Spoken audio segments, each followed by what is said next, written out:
Tonight we're going to read Stellaluna. It's about a bat. Where can we set this? Right here. Stellaluna. I've never read this one before.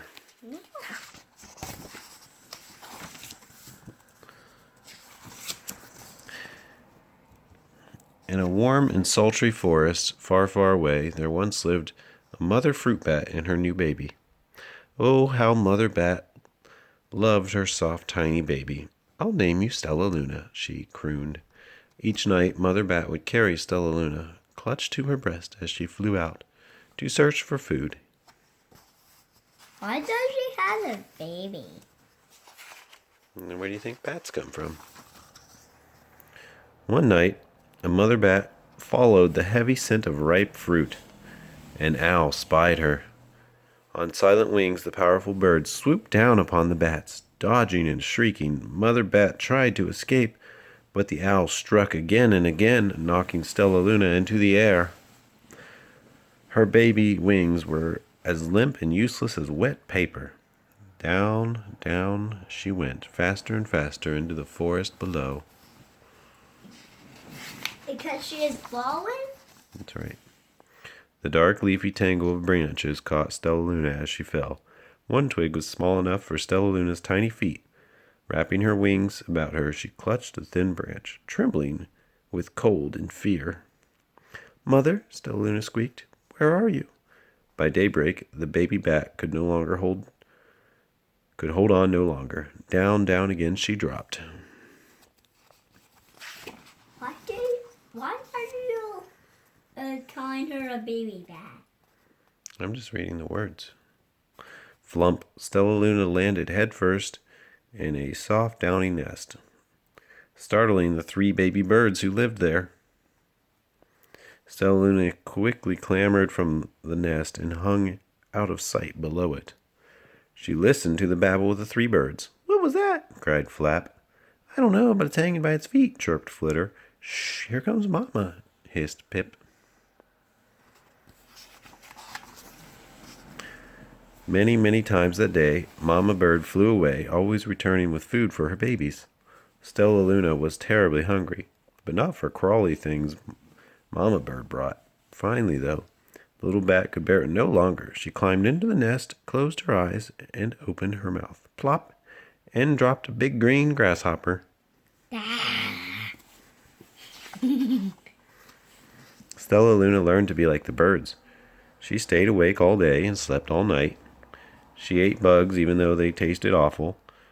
Her bat ways were quickly disappearing, except for one thing. Stellaluna still liked to sleep hanging by her feet. Once, when Mama was away, the curious baby birds decided to try it too. When Mama Bird came home, she saw 8 tiny feet gripping the edge of the nest. "Eek!" she cried. "Get back up here this instant. You're going to fall and break your necks." That's weird. The birds clambered back into the nest, but Mama stopped. "Stellaluna, you are teaching my children to do bad things. I will not let you back into this nest unless you promise to obey all the rules of this house." Stellaluna promised. She ate bugs without making faces. She slept in the nest at night, and she didn't hang by her feet. Stellaluna behaved as a good bird should.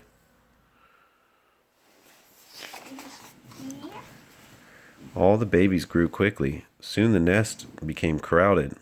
Mama Bird told them it was time to learn to fly. One by one, Pip, Flitter, and Flap, and Stellaluna jumped from the nest. Their wings worked. "I'm just like them," thought Stellaluna. "I can fly too." Yeah. She's a fruit bat. Pip, Flitter, and Flap landed gracefully on a branch. Stellaluna tried to do the same. Does she fall? How embarrassing.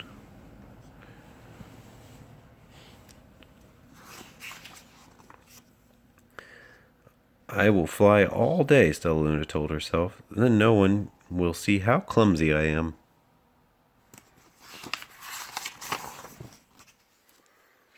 The next day, Pip, Flitter, Flap, and Stellaluna went far went flying far from home.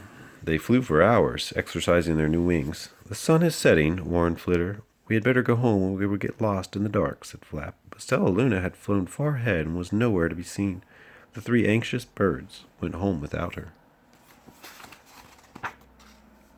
All alone, Stellaluna flew and flew until her wings ached, and she dropped into a tree. I promised not to hang by my feet," Stellaluna sighed. So she hung by her thumbs and soon fell asleep. She didn't hear the soft sound of wings coming near her. "Hey," a loud voice said, "why are you hanging upside down?" Stellaluna's eyes opened wide. She saw a most peculiar face. "I'm not upside down, you are," Stellaluna said. "But you're a bat. Bats hang by their feet. You're hanging by your thumbs, so that makes you upside down." The creature said, "I'm a bat. I'm hanging by my feet. That makes me right side up." Stellaluna was confused. "Mama Bird told me I was upside down. She said I was wrong. Wrong for a bird, maybe, but not for a bat."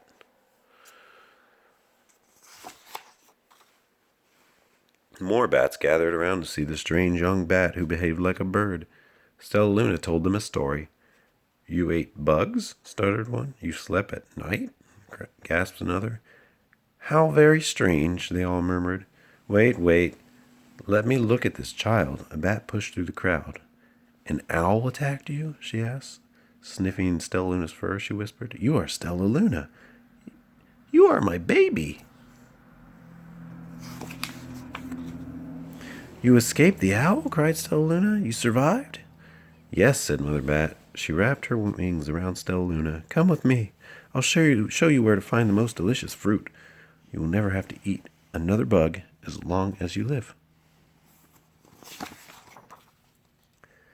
"But it's nighttime," Stellaluna squeaked. "We can't fly in the dark or we will crash into trees." "We're bats," said Mother Bat. "We can see in the darkness. Come with us." Stellaluna was afraid, but she let go of the tree and dropped into the deep blue sky. Stellaluna could see. She felt as though rays of light shone from her eyes. She was able to see everything in her path.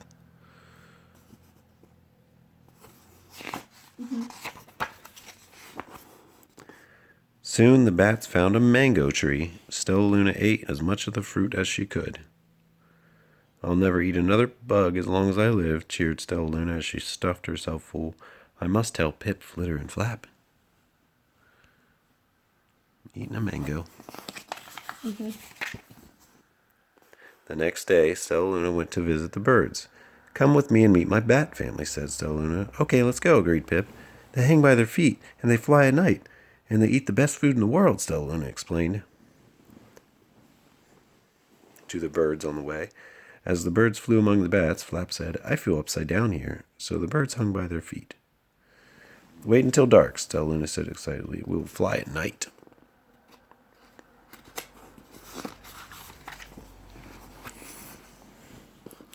When night came, Stellaluna flew away. Pip, Flitter, and Flap leapt from tree to tree to follow her. "I can't see a thing," yelled Pip. "Neither can I," howled Flitter. "Aye!" shrieked Flap. "They're going to crash," gasped Stellaluna. "I must rescue them." Stellaluna swooped about, grabbing her friends in the air. She lifted them to a tree, and the birds grasped a branch. Stellaluna hung from the limb above them. "Woo!"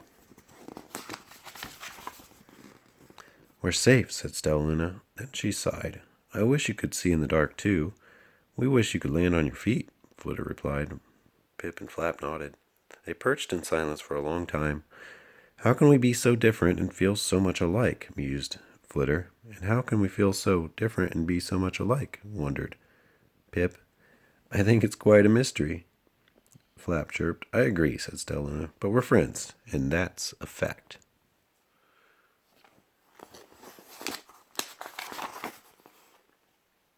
That's the end. This is some notes about bats.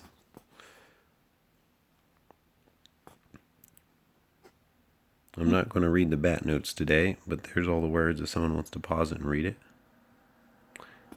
And the other page. Let's see if there's more. That's it. And And there's the fruit. Oh yeah, mango. A mango. The illustrations in this book were done in Liquitex acrylics and Prismacolor pencils on Bristol board. Oh, interesting. The end. Alright, post a card on it. Thank you for listening to us read Stellaluna. Have a good night, and don't forget to like and subscribe if you enjoyed this video.